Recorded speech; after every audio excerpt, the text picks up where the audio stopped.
తాకట్లో ఉన్న మీ బంగారాన్ని విడిపించి ఆ రోజు ఆన్లైన్ రేటుకి కొంటాం. Sharma gold company. వాగర్థావివ సంపృక్తౌ వాగర్థ ప్రతిపత్తయే జగతః పితరౌ వందే పార్వతీ పరమేశ్వరౌ. ఆదిత్యాయ చ సోమాయ మంగళాయ బుధాయ చ గురుశుక్ర శనిభ్యశ్చ రాహవే కేతవే నమః. శృంగేరి జగద్గురు పీఠాధిపతులకి కంచి పీఠాధిపతులకి నమస్కారములు తెలియచేసుకుంటూ కార్యక్రమాన్ని ప్రారంభిద్దాం. జూలై నెల 16వ తారీఖు నుంచి 31వ తారీఖు వరకు ద్వాదశ రాశుల వారికి సంబంధించినటువంటి శుభ అశుభ ఫలితాలు, ఏ రోజుల్లో మానసికంగా ఆనందంగా ఉంటారు, ఏ రోజుల్లో అసంతృప్తి ఆందోళనతో ఉంటారు, అలాగే ఏ రోజుల్లో ఖర్చులు ఎక్కువగా ఉంటాయి, ఏ రోజుల్లో ఆదాయ మార్గాలు ఎక్కువగా ఉంటాయి, ఉద్యోగ సమస్యలు, ఇలాంటి వివరాల గురించి క్లుప్తముగా తెలియజేసే ప్రయత్నం చేస్తాను. కాబట్టి వీక్షించేటువంటి ప్రేక్షకులకి చిన్న గమనిక, మీరు మీ యొక్క జన్మ నక్షత్రం ఏదైతే ఉంటుందో ఆ నక్షత్రం ప్రకారం ఉన్నటువంటి రాశినే మీరు పరిగణనలోకి తీసుకోవాలి. నామ నక్షత్రం పేరు మీద ఉన్నటువంటి రాశిని తీసుకోకూడదు. జన్మ నక్షత్రం లేని వాళ్ళు నామ నక్షత్రం పేరు మీదనే చూసుకోవాలి.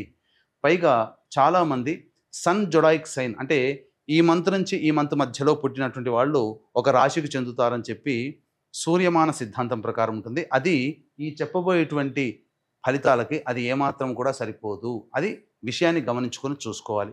కాబట్టి జన్మ నక్షత్రము, జన్మ రాశి లేదా ఈ రెండు లేకపోతే నామ నక్షత్రము, నామరాశి మీద ఉన్నటువంటి వివరాలనే మీరు ఆ రాశి ప్రకారమే చూసుకుంటే మీకు రమారమిగా మీ ఈ చెప్పబడేటువంటి ఫలితాలు మీకు సరిపోతాయని చెప్పవచ్చు.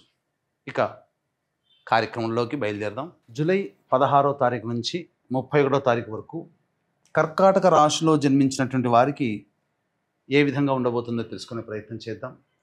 కర్కాటక రాశిలో ప్రధానంగా గురు సంచారము ద్వాదశ రాశిలో సంచారం చేస్తున్నటువంటి ఈ కారణం చేత ప్రధానంగా ధనపరమైనటువంటి ఖర్చులు ఉంటాయి, కానీ ధర్మపరంగా ఉంటాయి.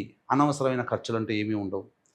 కాకపోతే 27వ తారీఖు తర్వాత ఆ 4 రోజులు 5 రోజులు 27, 28, 29, 30, 31 ఈ 5 రోజుల్లో మాత్రం మీ హుందాతనాన్ని పెంచే విధంగా దుస్తులు కానీ వస్తువులు కానీ కొనుగోలు చేస్తారు. ఎలక్ట్రానిక్ గ్యాడ్జెట్స్ కొనుగోలు చేసే అవకాశం ఈ గురు సంచార ప్రభావం వలన కలుగుతుంది. ఇక ప్రధానంగా చూసుకున్నట్లయితే జన్మరాశిలోనే రవి సంచార ప్రభావం కాబట్టి ఇది కాస్త ఇబ్బందికరంగా ఉండేటువంటి సమయము. ఉద్యోగస్తులు భయముతో పనిచేయాల్సినటువంటి పరిస్థితి, అలాగే ఆరోగ్యం పట్ల కూడాను శ్రద్ధ వహించాల్సినటువంటి పరిస్థితి అని చెప్పవచ్చు. ఇక రాశిలోనే బుధుడు కూడా సంచారం చేస్తున్నటువంటి ఈ కారణం చేత కర్కాటక రాశిలో జన్మించినటువంటి వారికి బద్ధకం పెరగడం, ఏ పని యందు కూడాను ఆసక్తిగా లేకపోవడం, ఈ కారణాల వల్ల కొన్ని ఇబ్బందికర పరిస్థితులు తలెత్తుతాయి. కాబట్టి జాగ్రత్తలు పాటించండి. రవి బుధులు రాశిలోనే సంచారం చేస్తున్నటువంటి ఈ కారణం చేత ప్రధానంగా ట్రాఫిక్ చలాన్లు కానీ లేదా ప్రభుత్వానికి ఏదైనా పన్నులు చెల్లించాల్సినటువంటి పరిస్థితుల్లో ఈ యొక్క కర్కాటక రాశిలో జన్మించినటువంటి వారు ఉంటారు అని చెప్పవచ్చు. ఇక కుజగ్రహ సంచారం కూడా ద్వితీయ స్థానంలోనే కేతుగ్రహ సంచారం ఉండడం, కుజుడు 28వ తారీఖు వరకు సింహరాశిలో ఉండడం, మ్యాక్సిమం 16 నుంచి 28 అంటే దగ్గర 12 రోజుల పాటు ఉండడం, ఈ కారణం చేత కుజుడు కూడా అనుకూలంగా లేకపోవడం ఈ కర్కాటక రాశి వారికి ప్రధానంగా సమస్యలు అధికంగా ఉంటాయి. కాబట్టి జాగ్రత్తలు పాటించండి. వాస్తవం చెప్తున్నాను, ఎంతోమందిని నేను కర్కాటక రాశిలో వాళ్ళని చూశాను. జూలై మాసం ఏమాత్రం కూడా కర్కాటక రాశి వారికి అనుకూలంగా లేదు. వాస్తవాన్ని జీర్ణించుకోవాలండి, తప్పదు. మనము చెడు చెబుతున్నామని కాదు, ఇక్కడ పరిస్థితులు గ్రహము సంబంధించినటువంటి స్థితిగతులు ఆ విధంగా ఉన్నప్పుడు మనము ఓవర్ రియాక్షన్ ప్రతి సందర్భంలో కాకుండా ఉండడమే మేలు అనే విషయాన్ని గమనించుకోవాలి. 29 నుంచి మాత్రం కుజగ్రహ సంచారం అనుకూలంగా ఉండడం అన్ని విధాలుగా బాగుంటుందని చెప్పవచ్చు. ఇక రాహువు కూడా అష్టమ స్థానంలో సంచరిస్తూ ఉండడం ఇది కాస్త ఆందోళన కలిగించేటువంటి విషయంగా చెప్పవచ్చు. ముఖ్యంగా ఆరోగ్యం పట్ల శ్రద్ధ వహించాల్సినటువంటి పరిస్థితి. దీనికి తోడు శని కూడాను వక్రీకరించినటువంటి కారణం చేత అష్టమ శని ప్రభావానికి కూడా గురవుతున్నారు. ఇక శుక్రగ్రహ సంచారము ఒక్కటి ప్రధానంగా యోగము అంటే ఉన్నటువంటి అన్ని గ్రహాల్లో ఎవరు యోగిస్తున్నారంటే ఒక శుక్రుడే యోగిస్తున్నాడు, మిగతా సప్తగ్రహాలు యోగించట్లేవు. చంద్రుడు పర్వాలేదు. కాబట్టి గ్రహ సంచారం అనుకూలంగా లేదు. కాబట్టి జాగ్రత్తలు పాటించండి. అనవసరమైనటువంటి వివాదాల జోలికి వెళ్ళకండి. అనవసరమైన పెట్టుబడుల జోలికి వెళ్ళకండి. ఎవరికీ కూడాను మొహమాటానికి అయినప్పటికీ కూడాను వాగ్దాన రూపంలో కానీ సహాయ రూపంలో కానీ ధనాన్ని మాత్రం మీరు మీ యొక్క చెయ్యి దాటనివ్వకండి. చాలా సమస్యలు వస్తాయి. ఓపిక పట్టండి. గ్రహాలు అనుకూలంగా లేవు. కాబట్టి తర్వాత చెప్పొచ్చేది ఏమిటంటే ఈ కర్కాటక రాశి వారికి అనుకున్నంత శుభ ఫలితాలు గతంలో లాగానే ఉండవు. కాబట్టి జాగ్రత్తలు పాటించండి. కర్కాటక రాశి వారికి ఎందుకు ఇన్ని సమస్యలు అంటే ఏ గ్రహస్థితి కూడాను అనుకూలంగా లేనప్పుడు మనం కొన్ని రోజులు తగ్గి ఉంటే వచ్చే నష్టం ఏముంది? కాబట్టి జాగ్రత్తలు పాటించండి. ఇక ఈ రాశిలో జన్మించినటువంటి మహిళలు అనవసరమైనటువంటి గొప్పలకి పోకుండా ఉన్నంతలో సర్దుకుపోయి తత్వాన్ని కనుక అలవర్చుకుంటే చాలా మటుకు మంచి జరుగుతుంది. ఈ రాశిలో జన్మించినటువంటి మహిళలు, గర్భాన్ని ధరించినటువంటి మహిళలు ఎవరైతే ఉంటారో వాళ్ళకి చక్కగా మంచి శుభ సంతానమే కలుగుతుంది. సంతానం కోసం ఎదురు చూసేటువంటి వ్యక్తులకి సంతానం కలుగుతుంది. ఎక్కువగా గర్భాన్ని దాల్చినటువంటి వ్యక్తులకి ప్రసవం అయితే స్త్రీ సంతానం ఎక్కువగా కలిగే అవకాశము గోచరమవుతుంది.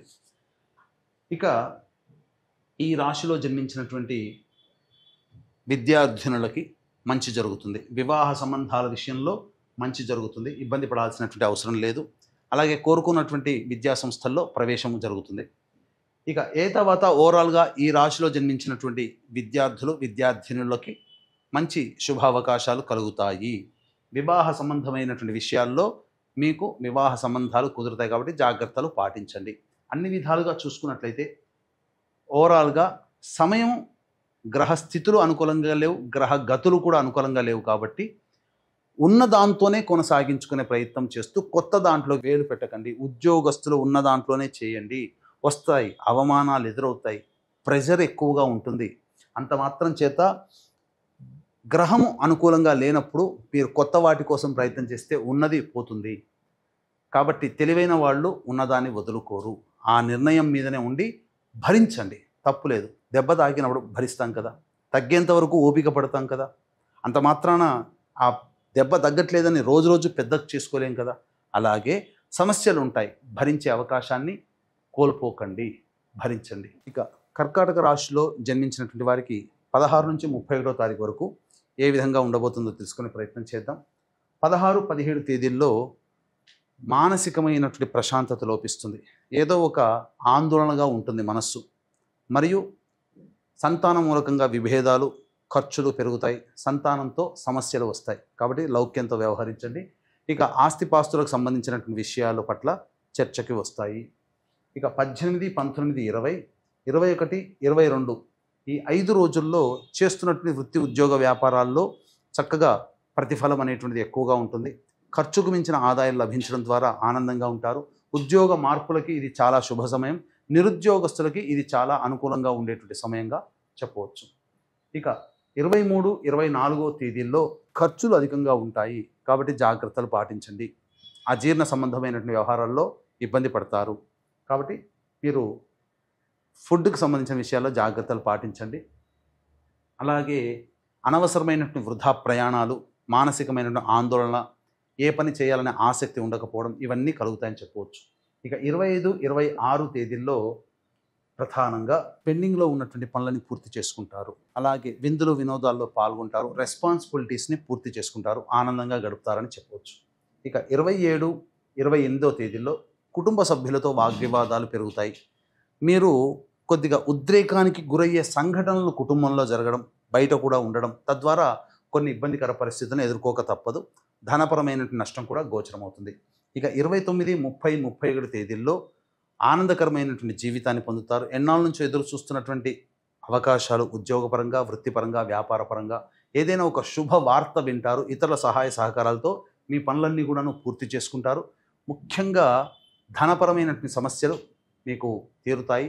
రాని బాకీలు వసూలవుతాయి. అన్ని విధాలుగా ఆనందదాయకంగా ఉంటారని చెప్పొచ్చు. తర్వాత చెప్పొచ్చేది ఏమిటంటే ఇంతకుముందు చెప్పుకున్నట్టుగా గ్రహ సంచారము అనుకూలముగా లేదు. కావున ఇక్కడ శివాజ్ఞ మేరకు కాశీక్షేత్రంలో అమావాస్య రోజున, అంటే 24వ తేదీన అమావాస్య, ఆ సందర్భంగా పునర్వసు నక్షత్రము గురువారము కలిసినటువంటి అమావాస్య కాబట్టి తండ్రి వైపు 3 తరాలు, తల్లి వైపు 3 తరాల్లో మరణించిన వారి ఆత్మతృప్తి కోసం పిండ ప్రదాన కార్యక్రమం చేయించడం జరుగుతుంది. ఇది చాలా శుభమైనటువంటిది. ఈ యొక్క కాశీ క్షేత్రంలో జరిపించడం ద్వారా పెద్దల యొక్క ఆత్మతృప్తి కలుగుతుంది. ఇక సాయంకాలము నిశీ సమయంలో పుష్యమి నక్షత్రము అమావాస్య ఉన్నటువంటి సమయంలో జాతకరీత్యా కలుగు విద్య, వివాహ, ఉద్యోగ, దాంపత్య, అనారోగ్య సమస్యల నివారణకి, అలాగే మేష, మిథున, కర్కాటక, సింహ, కన్య, వృశ్చిక, ధనస్సు, కుంభ, మీన రాశిలో జన్మించిన వారికి శనిదోష పరిహారార్థమై సర్వదోష నివారణ పూజలు, హోమాలలో భాగంగా క్షేత్రపాలకురాలు వారాహి, క్షేత్రపాలకుడు కాలభైరవ హోమాలతో పాటు ప్రత్యంగిర, బగళాముఖి, రాజశ్యామల, సుదర్శన హోమాది కార్యక్రమాలు జరిపించడం జరుగుతుంది. అవకాశం ఉన్న వాళ్ళు కార్యక్రమ తదనంతరం కాంటాక్ట్ చేసి పూర్తి వివరాలు తెలుసుకోవచ్చు. అలాగే ఇప్పుడు చెప్పినటువంటి సమస్యల కంటే ఇంకా మీరు ఎక్కువగా సమస్యలు ఎదుర్కొంటున్నట్లయితే దగ్గరలోని మంచి ఉపాసనా పరులైనటువంటి జ్యోతిష్యుని సంప్రదించి మీ జాతకాన్ని పరిశీలన చేసుకొని తగు సూచనలు పాటించవచ్చని చెప్పవచ్చు. సర్వం శ్రీ ఉమామహేశ్వర పరబ్రహ్మార్పణమస్తు.